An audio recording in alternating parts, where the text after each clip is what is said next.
This is problem 13.8 on page 561. A 10-pound package is projected up a 25-degree incline with an initial velocity of 5 meters per second. Knowing that the coefficient of friction, kinetic and static, between the package and the incline is 0.15 or 15%, determine A, the maximum distance that the package will move up the incline, B, the velocity of the package as it returns to its original position, and C, the total amount of energy dissipated due to friction.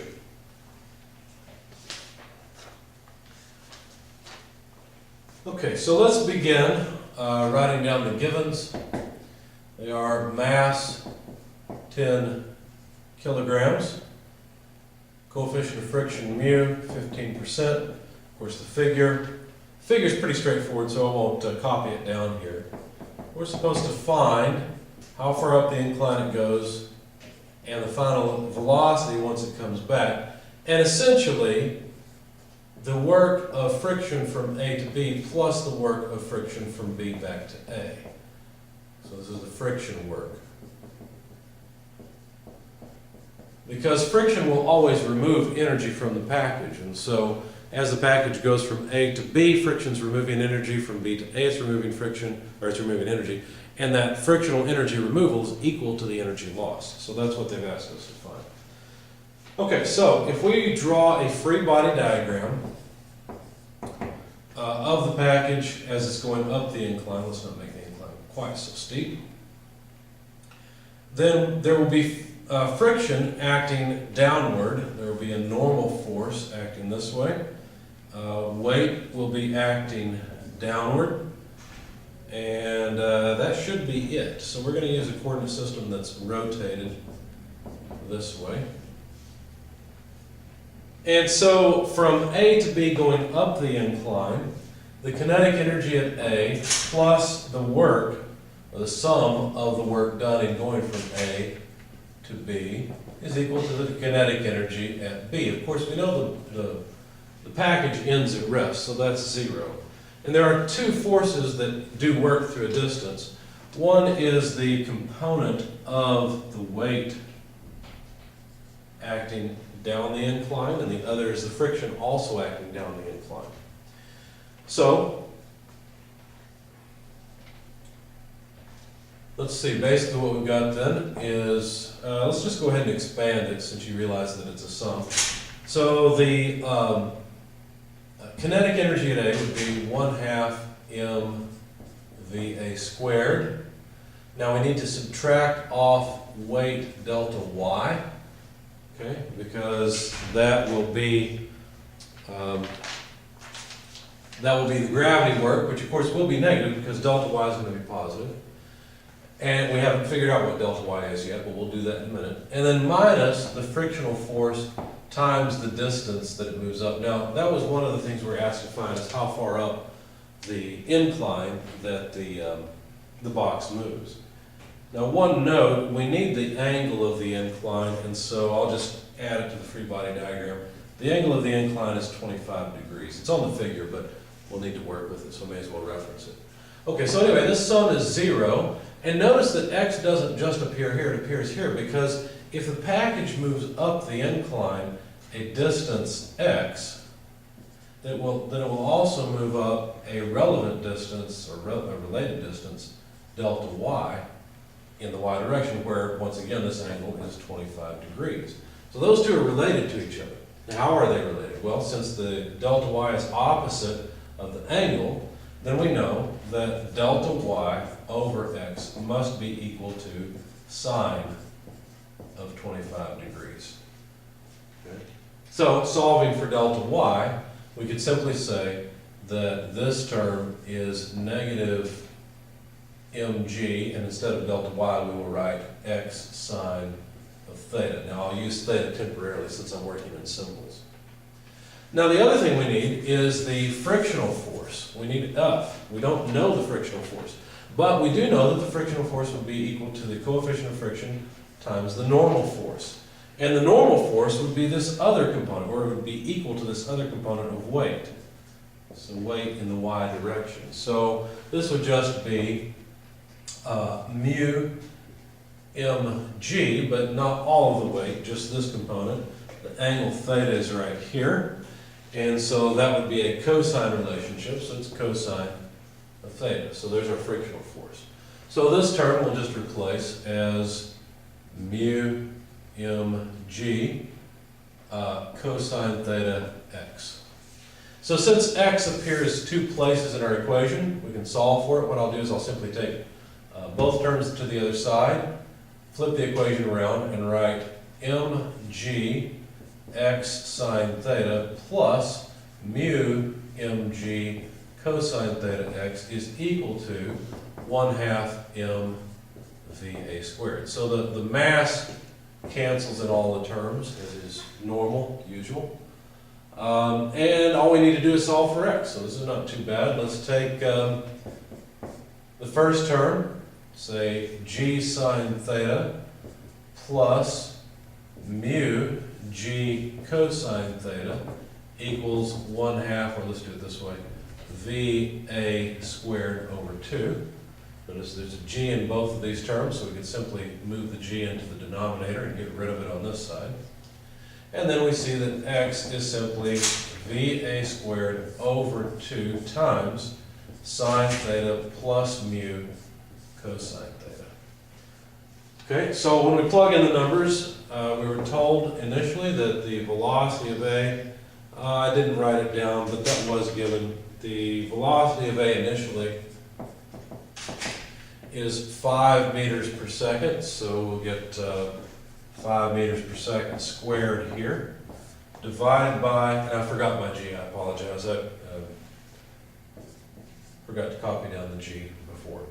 Anyway, so there's 2g, so 2 times 9.81 meters per second squared, and then finally for sine of 25 degrees, plus mu, but mu is 15%, so 0.15, cosine of 25 degrees. And that may be off the video, so I apologize. This last term is sine of 25 degrees plus 0.15 multiplied by cosine of 25 degrees. Anyway, if you plug all of that into your calculator, what you'll find is that the result is that x is approximately equal to 2.2812 meters. Now this is not all of it. It would be convenient to also calculate the work done by friction. So we're going to, off to the side, note our equation for the frictional work, and that's right here. That's the frictional work going up the incline. So let's see, from A to B, that's mu mg cosine theta x. We don't want to forget that because we'll plug that in again later. Okay, now the next thing that will happen is that the box will fall back down the incline. It'll come down and we'll move from B back to A. Now the kinetic energy at B is again 0 because the box has come to rest at the top. If it hadn't come to rest, it would go farther and x would be larger.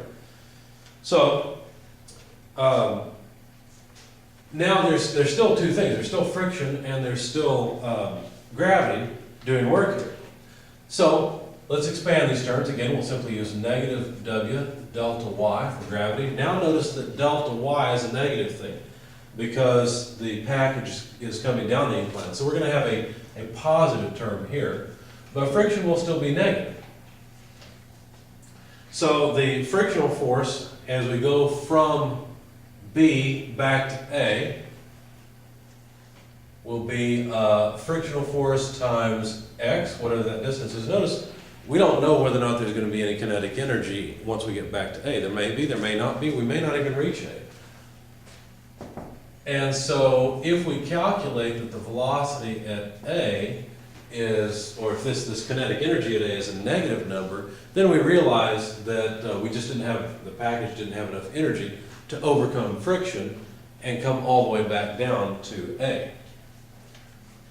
Okay, so we know x, the frictional force we better find, but the frictional force is just like it was before. We're still on the same incline. So the frictional force is still just basically this piece. It's just mu mg cosine of theta. Okay? In fact, the frictional work for both part A and part B are exactly the same, but let me expand this and show that to you. So negative mg delta y. Now delta y is as it was before. Remember, it was related to the x distance up the incline. And that was, let's see, we didn't write it down here. Should have it. Yeah, so here we go. It's x multiplied by sine of theta. That's what we had before for that distance. Okay, so that's the gravity work, and we have to be a little bit careful here though, because I've just plugged it in wrong. Notice I said delta y is negative, and so I need to put a negative sign on front of this. So that way the amount of work put into the body by gravity is positive. So anyway, then minus the frictional force, but I already said the frictional force would just be mu mg cosine theta. That's the frictional force. It's just as it was before, except that now it's acting up the incline while the package is moving down the incline. So once again, it's in opposite direction, so we still keep our negative sign here. So mu mg cosine theta multiplied by x, and that's equal to 1/2 mva squared. And so the mass, once again, will go away from each of these terms. But let's just note that basically the energy loss is going to be 2 times this, because there's going to be energy loss that's the same amount going up the incline as coming down. The frictional work is the same in both directions. Okay, so let's see if there's any velocity in the final state. We'll solve for the final velocity. VA is equal to, we'll multiply 2 through. If we do that, let's see, we'll have, I don't want to do too many steps at once. So let me just go ahead and leave this as it is.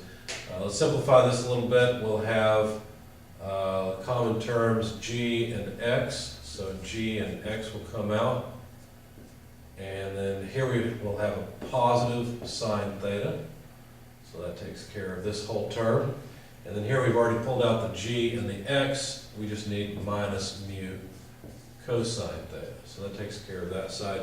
And then let's just solve it on the whiteboard. So multiply by 2, take the square root, and now we've got the velocity at A.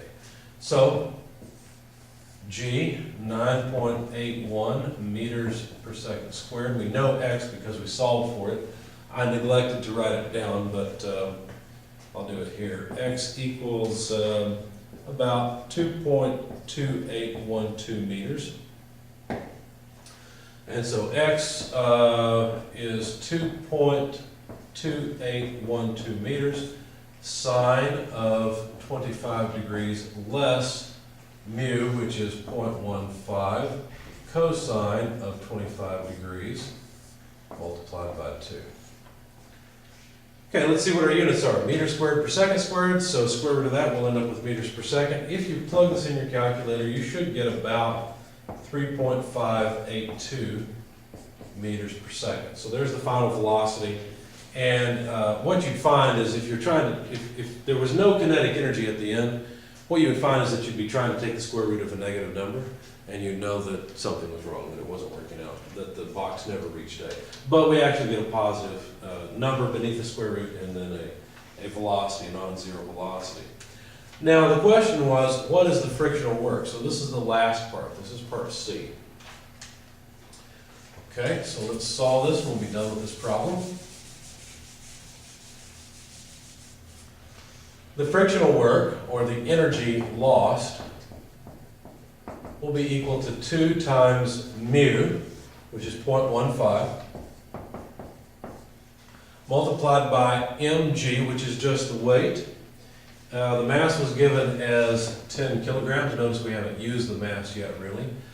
Times g, which is 9.81 meters per second squared. So kilogram meter per second squared is a Newton.